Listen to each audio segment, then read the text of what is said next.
warahmatullahi wabarakatuh. Perkenalkan, nama saya Ida Farida dengan NPM 23106310 Nah, di sini saya akan mempresentasikan hasil analisis saya, yaitu untuk memenuhi tugas akhir dari mata kuliah Kajian Prosa Fiksi Indonesia dengan analisis kompetitif pada cerpen bising karya Mario Diman. Nah, di sini ada tentang penulis. Di mana penulis bernama Pena Maiwagiman. Penulis ini berasal dari kota Bandung. Nah, penulis ini bisa dibilang telah menerjuni dunia kepenulisan, tetapi Maiwagiman sendiri merasa lebih baik telat daripada tidak memulai sama sekali. Nah, saat ini aktivitas beliau adalah diisi dengan mengajar dan menulis. Tak hanya cerita pendek, beliau juga sering menulis artikel di kompasiana.com. Nah, selain sebagai pengajar dan penulis freelance, ia juga mengisi kesehariannya dengan waktu membaca, berlatih yoga, ataupun melukis. Nah, selanjutnya ini ada sinopsis dari cerpen bising karya Maiwagiman. Nah, cerpen bising karya Maiwagiman ini terbit di Kompas pada 15 Mei 2024. Nah, cerpen ini tuh mengisahkan tentang kehidupan seorang wanita yang tinggal di apartemen kecil, tua, serta bising. Nah, tokoh utama pada cerpen ini tuh sering merasa terganggu dengan suara-suara pintu yang sering bergetar atau berbunyi secara keras. Nah, ia juga kerap mengalami kesulitan tidur dan bekerja, bahkan kesehariannya dipenuhi dengan keluh kesah dari masalah tersebut. Nah, di tengah keresahannya, ia sering mempertimbangkan diri untuk berpindah tempat tinggal walaupun apartemen yang sekarang sangat strategis. Nah, ketegangan mulai terjadi saat ada seorang tetangga meminta dengan sopan untuk menutup pintu lebih pelan kepada tokoh utama. Nah, hal ini tuh membuat tokoh utama merasa malu serta ironis karena ternyata selama ini dia juga sumber dari masalah-masalah kebisingan yang terjadi di apartemennya. Selanjutnya ada unsur-unsur intrinsik pada cerpen bising karya Maiwagiman. Yang pertama ini ada tema. Nah, tema cerpen bising karya Maiwagiman ini adalah ironi kehidupan dan refleksi dari dalam diri tokoh utama yang menghadapi masalah sehari-hari. Nah, cerpen ini tuh menceritakan tentang pergulatan batin tokoh utama yang merasa terganggu oleh kebisingan di apartemennya, oleh suara pintu yang terbuka atau tertutup secara keras, dan getaran pada dinding menjadi permasalahan setiap hari dialami oleh penghuninya. Nah, yang kedua itu ada plot atau alur dalam cerpen bising karya Maiwagiman ini adalah alur maju dengan sedikit alur mundur yang menjelaskan tentang tokoh utama dan kondisinya. Yang pertama itu ada tahapan situasi di mana cerita dimulai dengan penggambaran tokoh utama yang kesal akan suara bising berasal dari luar gedung tempat tinggalnya. Yang kedua itu ada tahapan generating circumstances atau tahapan munculnya masalah, di mana tokoh utama di cerpen ini tuh semakin merasa tertekan karena adanya kebisingan yang terus-menerus terjadi. Selanjutnya ada tahapan rising action, di mana tahapan ini tuh merupakan tahapan selanjutnya setelah konflik dimunculkan. Pada tahapan bagian ini tuh merupakan lebih banyak percakapan internal tokoh. Nah, di tahapan rising action ini tuh si tokoh utama tuh mengalami dilema tentang pindah tempat tinggal atau tetap di sana dengan penuh masalah. Nah, selanjutnya itu ada tahapan klimaks, di mana konflik mulai mencapai puncaknya. Pada tahapan ini dijelaskan tentang kondisi kebisingan yang semakin parah. Di sini tokoh utama yang sedang bekerja dari rumah mulai terganggu oleh suara bising itu. Jadi pada tahapan ini tuh si tokoh utama tuh pada saat itu lagi bekerja di rumah, dan tiba-tiba tuh ada suara pintu kebuka yang emang bener-bener lebih kenceng dari biasanya, dan sampai mengakibatkan dinding-dinding di apartemen itu tuh terguncang lebih keras, seperti adanya suara gempa bumi, seperti akan terjadinya gempa bumi. Nah, selanjutnya itu ada tahapan resolusi, di mana tahapan ini tuh konflik mulai menemukan titik akhir. Pada tahapan ini tuh dijelaskan tentang tokoh utama yang ditegur oleh tetangganya, tokoh utama yang merasa. Nah, di sini tuh tokoh utama mau berangkat kerja, tapi tiba-tiba dia ditegur oleh tetangganya, seorang laki-laki, yaitu ditegur karena seorang laki-laki itu bilang untuk dia menutup pintunya lebih pelan. Nah, setelah itu tuh dia mikir, oh berarti selama ini dia juga merupakan biang dari masalah yang terjadi di apartemennya. Nah, di sini tuh si tokoh utama tuh merasa sangat malu sekali, karena ternyata hal apa yang dia benci ternyata merupakan ternyata dia juga merupakan bagian dari apa hal yang dia benci, seperti itu. Nah, selanjutnya ada tahapan terakhir, di mana di sini tuh tahapan penyelesaian dari semua konflik yang terjadi dalam cerpen ini. Nah, tahapan ini tuh menjelaskan perasaan tokoh utama setelah ditegur oleh tetangga apartemennya, dan dia merasa malu dengan buru-buru pergi. Nah, pada saat setelah ditegur tuh si tokoh utama tuh tiba-tiba langsung pergi gitu aja, karena dia tuh sangat malu gitu. Selama ini dia selalu mendumel di kamar apartemennya karena suara-suara bising tersebut. Ternyata selama ini juga dia yang menjadi sumbernya. Nah, selanjutnya ada tokoh utama, di mana tokoh utama ini adalah seorang pekerja yang tinggal di apartemen tua. Nah, tokoh utama ini digambarkan sebagai pribadi yang emosional. Nah, si tokoh utama ini juga sering terganggu oleh kebisingan, tetapi dia juga enggan untuk bertindak langsung gitu. Jadi dia cuma bisa ngedumel setiap harinya tanpa adanya tindakan secara langsung untuk menegur tetangganya, atau menegur saat adanya suara bising di apartemennya. Nah, pada cerpen ini juga tokoh utama itu berusaha menjalani kehidupan sehari-harinya di lingkungan yang penuh dengan gangguan kebisingan dari suara pintu. Nah, tokoh utama juga cenderung sensitif terhadap perubahan kecil di sekitarnya, dan dia juga sering terjebak dalam monolog internal. Selanjutnya ada tokoh tambahan, di mana tokoh tambahan ini tuh merupakan seorang tetangga laki-laki yang menjadi karakter pendukung kesadaran bagi si tokoh utama.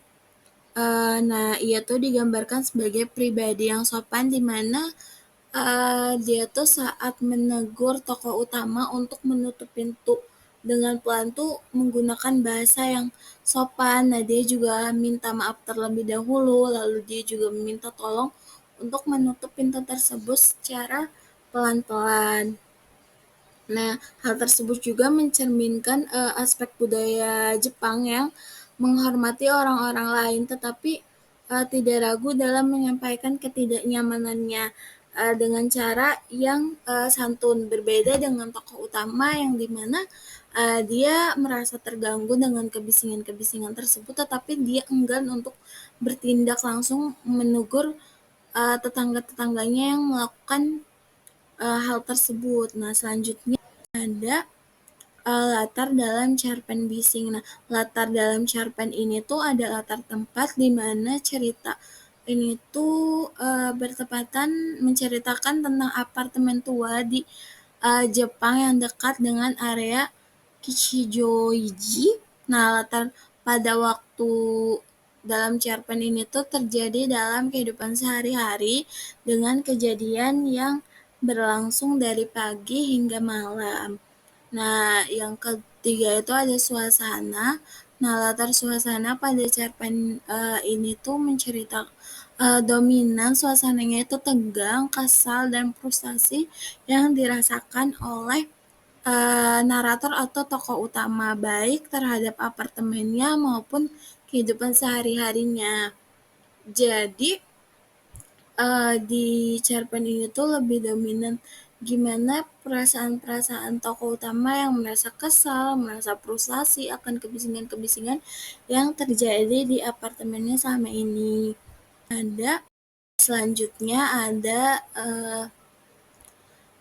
sudut pandang di mana cerpen ini tuh ditulis dengan sudut pandang orang pertama, yaitu tokoh utama aku, yang memungkinkan pembaca untuk masuk ke dalam pikiran, perasaan, dan pengamatan narator secara langsung. Jadi, cerpen ini tuh menggunakan sudut pandang orang pertama di mana kita sebagai atau saya sebagai pembaca cerpen ini tuh ikut merasakan kekesalan dari tokoh utama itu sendiri, merasa kesal karena adanya kebisingan-kebisingan, merasa kesal karena kehidupan sehari-harinya yang selalu diganggu, merasa kesal atau frustasi setelah bekerja seharian ingin beristirahat tapi dia tidak bisa untuk beristirahat dengan tenang karena adanya kebisingan-kebisingan tersebut. Nah, selanjutnya ada gaya bahasa yang digunakan pada cerpen ini. Nah, gaya bahasanya itu cukup sederhana,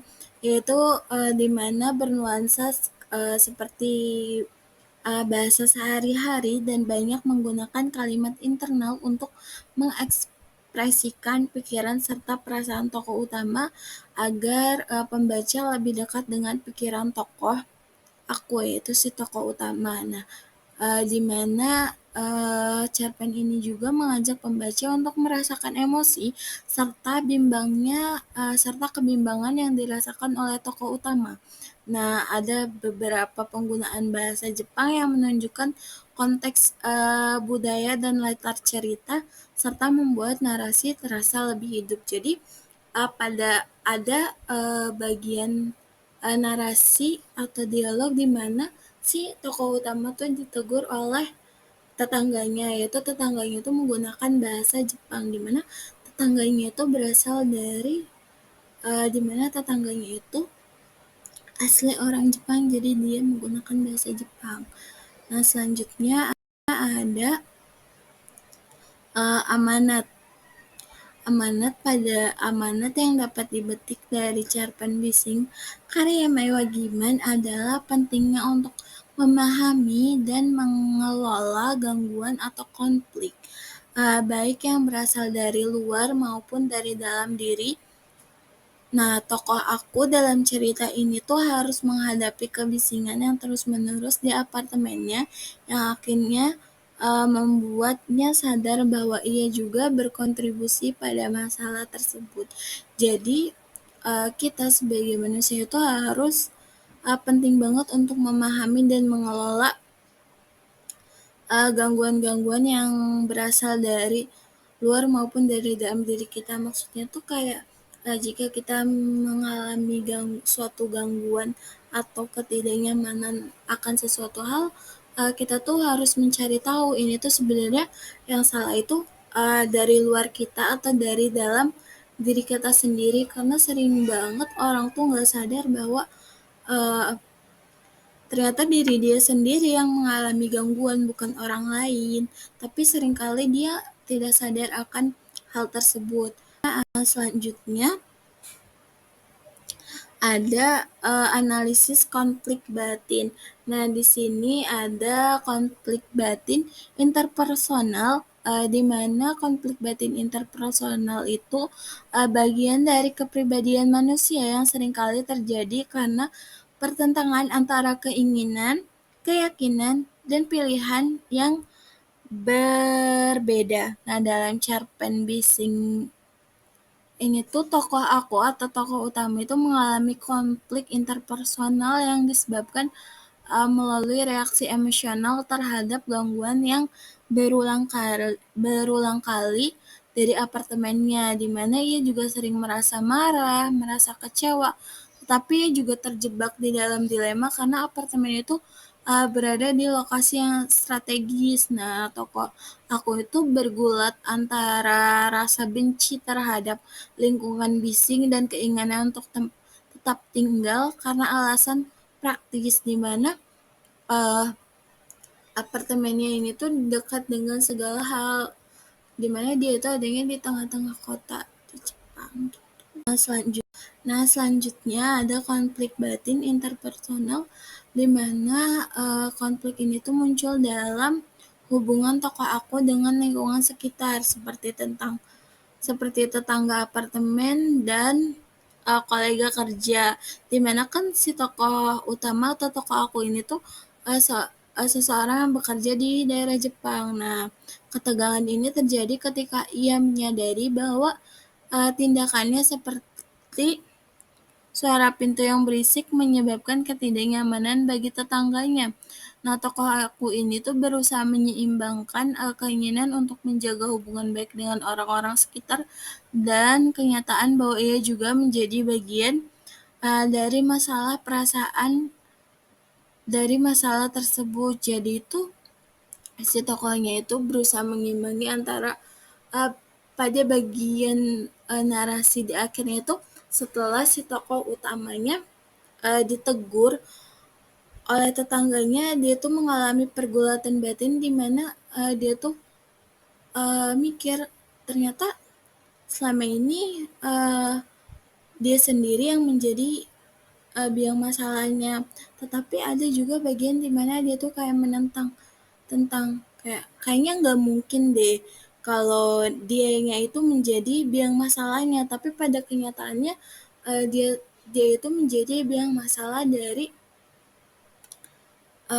apartemennya itu.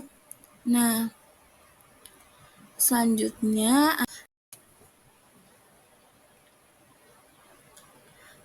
di sini ada kesimpulan dari hasil analisis, di mana berdasarkan hasil analisis dan pembahasan, cerpen Bising karya Mai Wagiman mengangkat tema utama mengenai ketegangan batin yang dirasakan oleh tokoh utama atau tokoh aku akibat kebisingan lingkungan sekitar, serta perasaan terjebak antara kenyamanan dan ketidaknyamanan. Tokoh utama dalam cerpen ini adalah aku yang berjuang menghadapi kebisingan apartemen tua yang membuatnya semakin frustasi. Nah, latar tempat cerita ini adalah sebuah apartemen tua di Jepang yang dekat dengan kawasan Kichijoji, sedangkan latar waktu mencangkup kehidupan harian tokoh utama mulai dari pagi hingga malam hari. Nah, latar sosial yang digambarkan mencerminkan kehidupan perkotaan dengan dinamika sosial yang intens, di mana orang-orang hidup berdampingan dalam situasi yang kadang tidak nyaman. Nah, penulis menggunakan sudut pandang orang pertama yang memberikan kedalaman pada perasaan tokoh utama. Dalam cerpen ini terdapat gambaran tentang konflik batin yang berkaitan dengan id, ego, dan superego tokoh utama yang mencoba menyeimbangi keinginannya untuk melarikan diri dari kebisingan dan kenyataan bahwa ia tidak bisa berbuat baik. Cerpen ini juga menyampaikan pesan atau amanat untuk lebih menyadari perasaan dan kebutuhan diri sendiri, serta pentingnya menghadapi kenyataan meskipun penuh ketegangan. Jadi, ya, cerpen ini tuh sangat menarik sekali. Mungkin sekian presentasi dari saya, kurang lebihnya mohon maaf. Maaf apabila ada kata-kata yang kurang baik atau kurang sopan. Saya akhiri. Wassalamualaikum warahmatullahi wabarakatuh.